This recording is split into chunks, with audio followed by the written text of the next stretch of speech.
sex-linked diseases in humans.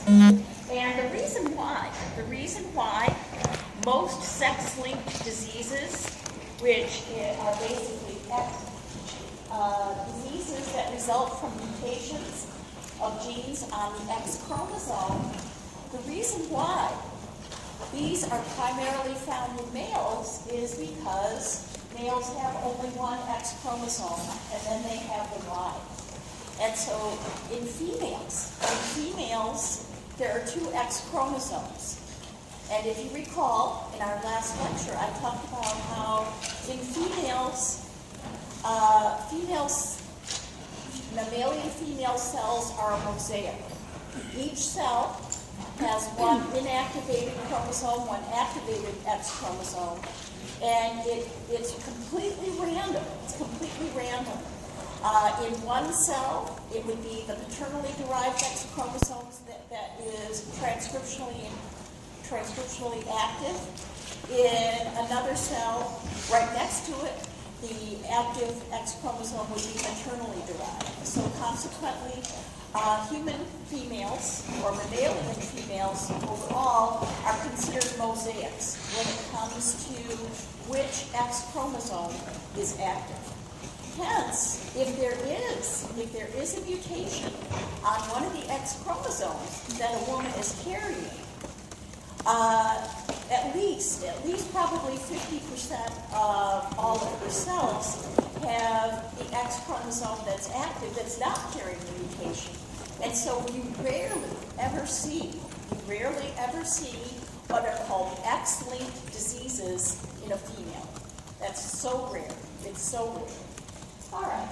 And again, the reason why is because females have two X chromosomes, males have one X, one Y. There's a short region of homology that allows for the X and the Y to pair together during meiosis and cross over. But for the most part, the what is called the pseudo-autosomal region on the Y does not have anywhere near the number of genes that you find on the X chromosome. And that's what I'm talking about here. Just talking about transmission of sex-linked recessive traits. They're called recessive. Simply because if you're a female, again, you have a normal X, two normal X's. So in this particular case, a female with two normal X chromosomes and a male with a mutant X and his Y, these gametes are going to these chromosomes are going to separate into separate gametes.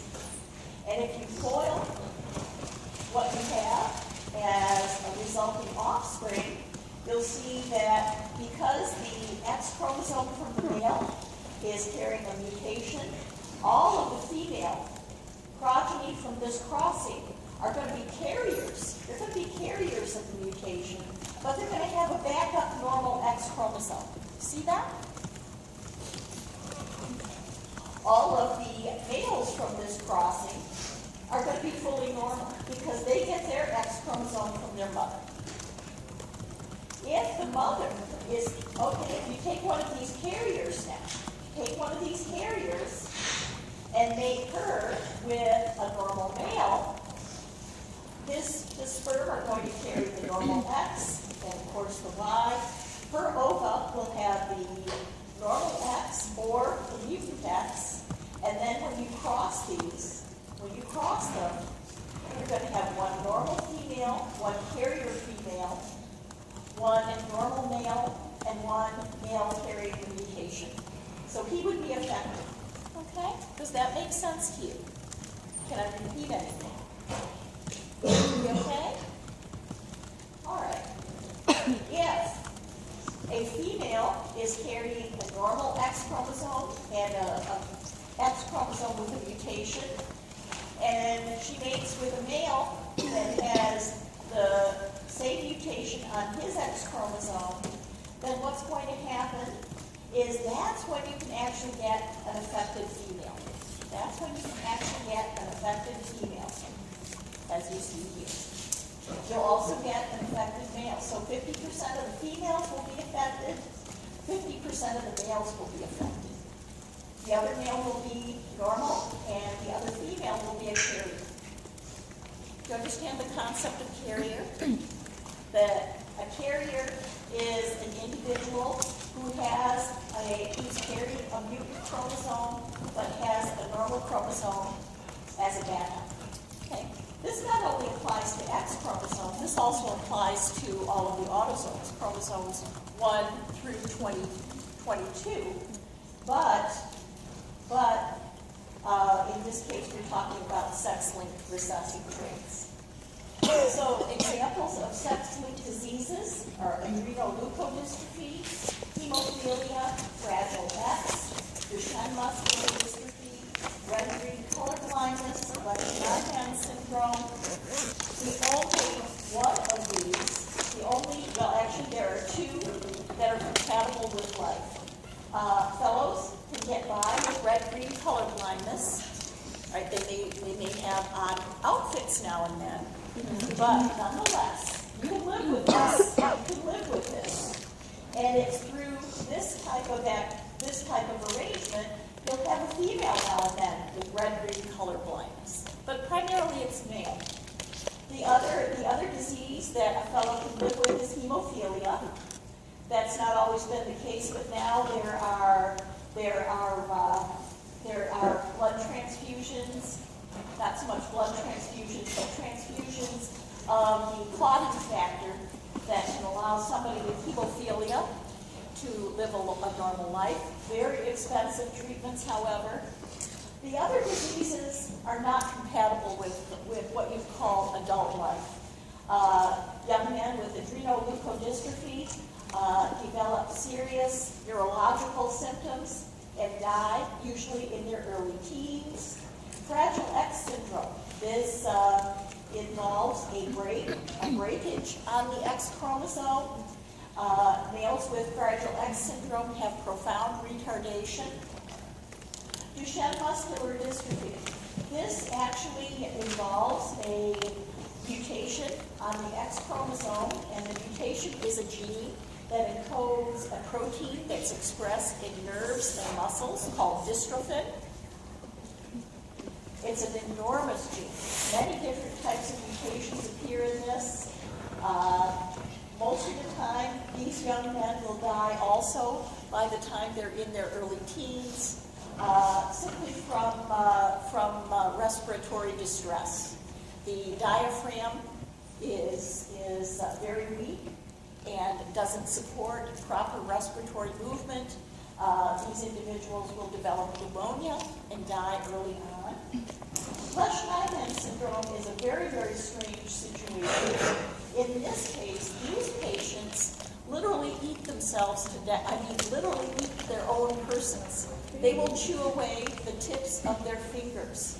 They'll chew away on their lips, their fingers, anything that they can get. They just start eating their own persons. It's horrific, absolutely horrific. Usually they're in wheelchairs. They actually have to be bandaged so that they don't eat their own lips and their own fingers. Very strange behavioral situations. It's known, there is a gene, it's called HPRT, hypoxanthine phosphoryltransferase. It's known that that's the gene with the mutation, but why it results in such extremely odd behaviors is not understood at all. Okay, it's called Lesch-Nyhan syndrome. All right? Again, the only two X-linked diseases that I've shown here that are compatible with normal adult life are red-green color blindness and hemophilia. Okay, and hemophilia is not an easy thing to live with because you actually have to get clotting factors, which are very expensive. Okay, does anybody have a question? Can you understand how sex-linked diseases are transmitted, as indicated up here in this panel, and what it would take for a female to exhibit a sex-linked disease? You understand that concept? Okay. All right, question? How old do people with fragile X syndrome usually? They can live well into middle age and late adulthood, but they of course are so profoundly retarded that they don't live a normal life. I mean, they don't have occupations and relationships, etc. Okay. Does anybody have another question at all? Okay. All right, now I'm going to revisit the concept of what we call aneuploidies. The reason I'm revisiting the concept of aneuploidies is we're talking about sex-linked traits and diseases.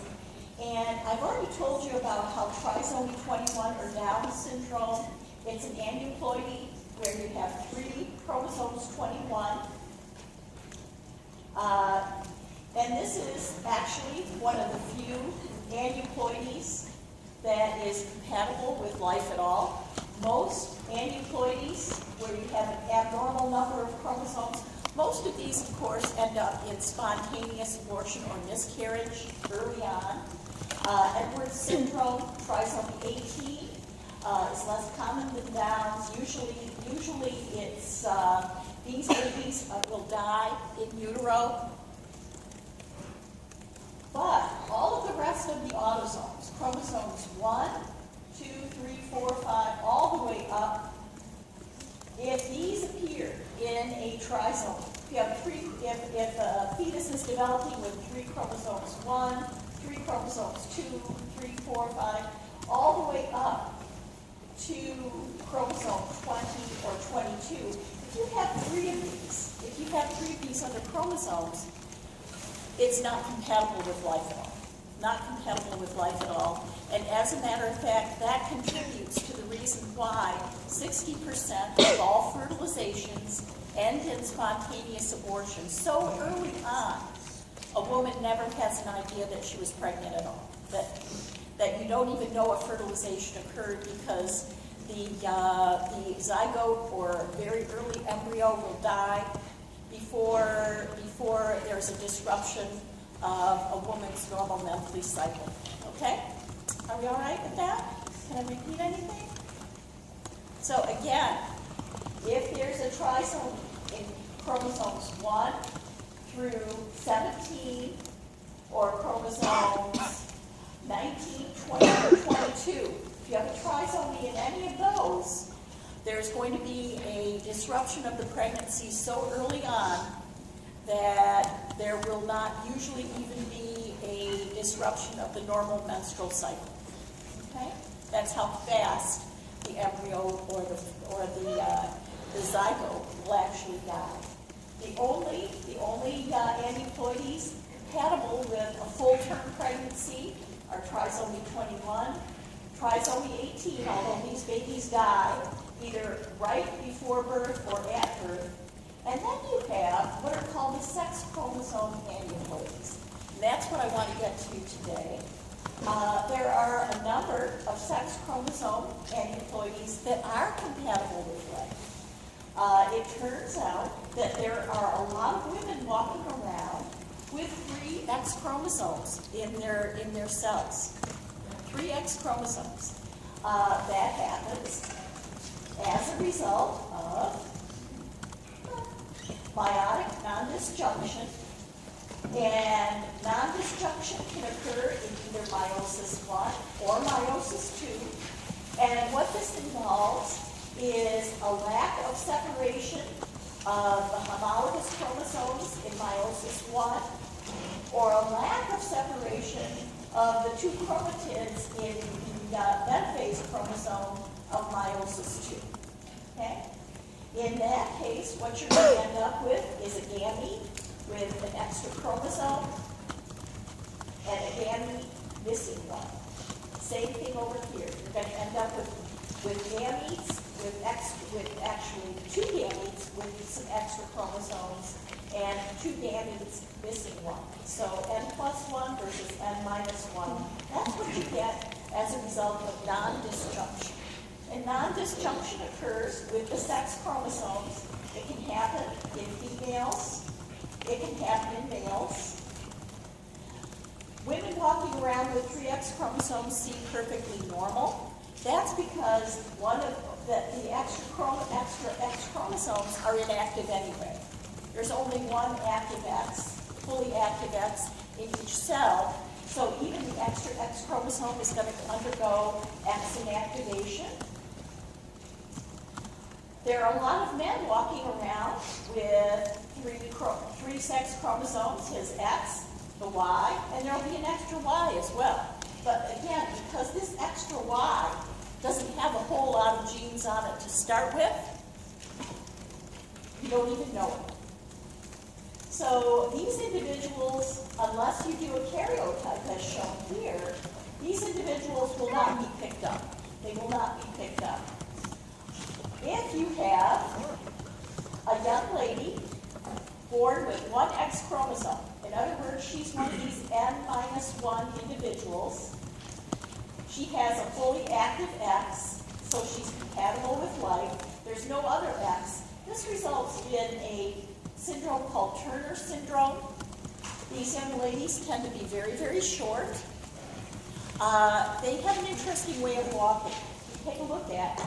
They carry themselves sort of like this, and they walk like this. They have normal intelligence. They never develop sexually. There are no monthly cycles, no secondary sexual characteristics, but they can live a normal life. They can live a normal life. It's called Turner syndrome. And then we have Klinefelter syndrome. Klinefelter syndrome is an XXY male.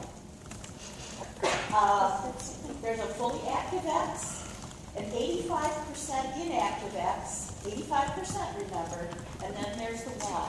Has anybody in here ever seen an individual with Klinefelter syndrome? All right, Klinefelter syndrome males are very tall. They have pear-shaped bodies, but when you look at their face and you hear their voice, to save your soul, you cannot tell if you're talking to a male or a female. They are an actual mosaic of male and female characteristics. It's fascinating to me. There's a reason why I like going to the mall, not because I like shopping, but if you go to a place where you see a lot of people walking around, start looking. You'll see the Turner syndromes out there. You'll see the Klinefelter syndromes. I mean, every now and then you see plenty of Down syndrome individuals walking around. But take a look. You're going to see other situations out there, including Turner syndrome. Klinefelter syndrome, like I said, is amazing because it can actually, you cannot tell if you're talking or looking at a male or a female from the voice and the face. You can't tell. They are male. They're tall. They actually are fertile. They can father children. If somebody wants to marry a fellow, you can't tell if he's a girl or a guy. Not from the face, not from the voice. But nonetheless, they are male and they are fertile. All right. I don't know how easy it is for him to get dates, but nonetheless. Okay. Anybody have a question? With Turner syndrome, why don't they develop normally since one of the X? Okay, that's a good question. They have a fully active X chromosome, but what do we know about that inactivated X? What do we know about that? It's not completely inactivated, right? It's inactivated by about 85%. There's 15%. 15% is still active. And that's apparently very important. That 15% is very important for full female phenotype. Okay? All right. Does anybody have a question? Another question?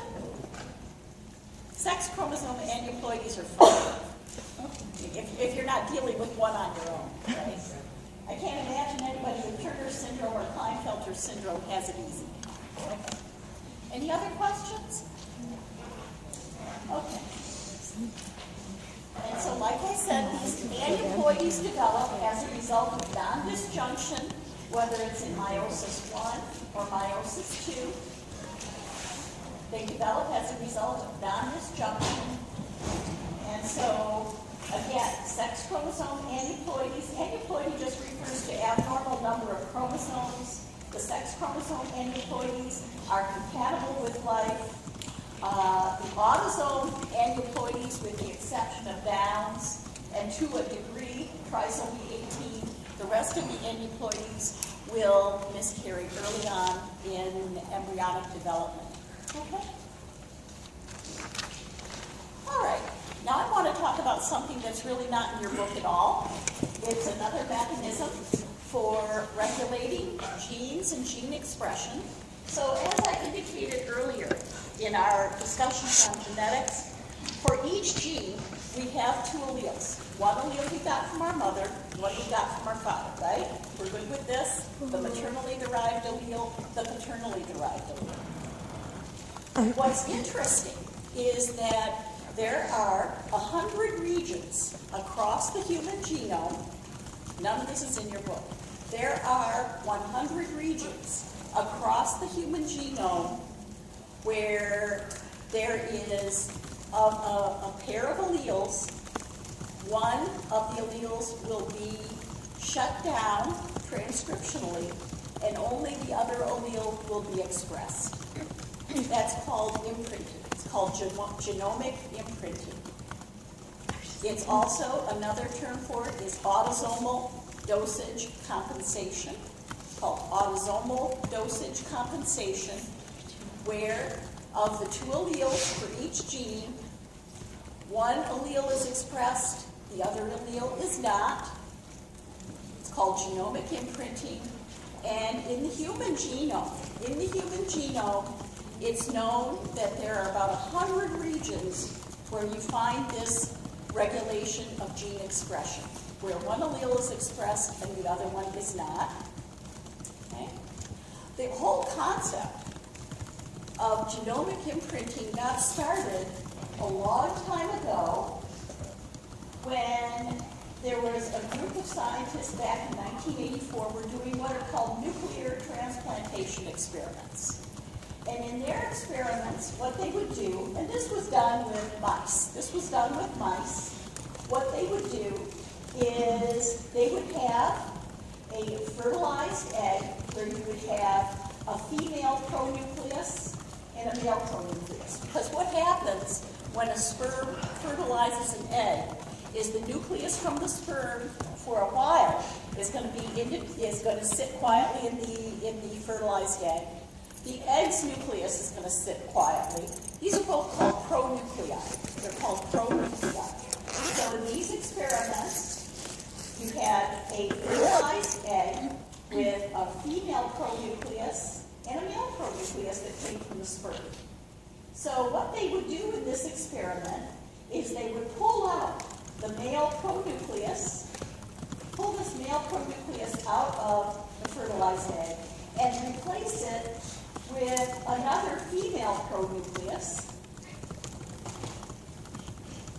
And they did this 339 times in these experiments, but they got no surviving progeny. Then, and so this is what would happen. You had two female pronuclei in the fertilized egg. It's called a bimaternal zygote. No surviving progeny. Same thing happened if they had a fertilized egg. They removed the female pronucleus and replaced it with a male pronucleus, so you'd have two male pronuclei in the cell. It's called a bipaternal zygote. Again, they did this 328 times. I'd have to say that technician got pretty good with this. And there were no surviving progeny. In other words, the cells would simply die right in the culture. Then in their control experiment, they would remove from the fertilized egg, they would remove the male pronucleus and put in another male pronucleus. And they did it 348 times. And they got 18 surviving progeny.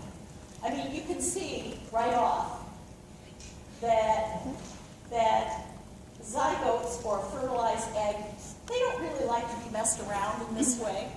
Okay, number one, you can tell just by the numbers. You tell just by the numbers that you can't fiddle around with fertilized eggs on this scale, not normally. So this was done in mice, not people.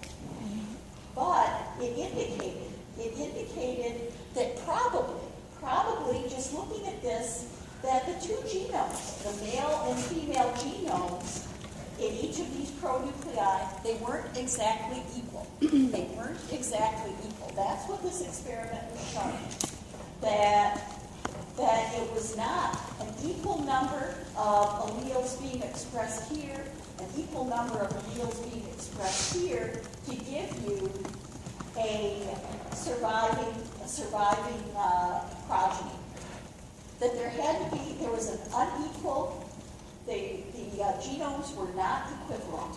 And the reason they were not equivalent was due to genomic imprinting, where at 100 regions across not only the mouse genome, but also at least the human genome, in at least 100 regions, only one allele of a pair is expressed. And based on what was seen here, some experiments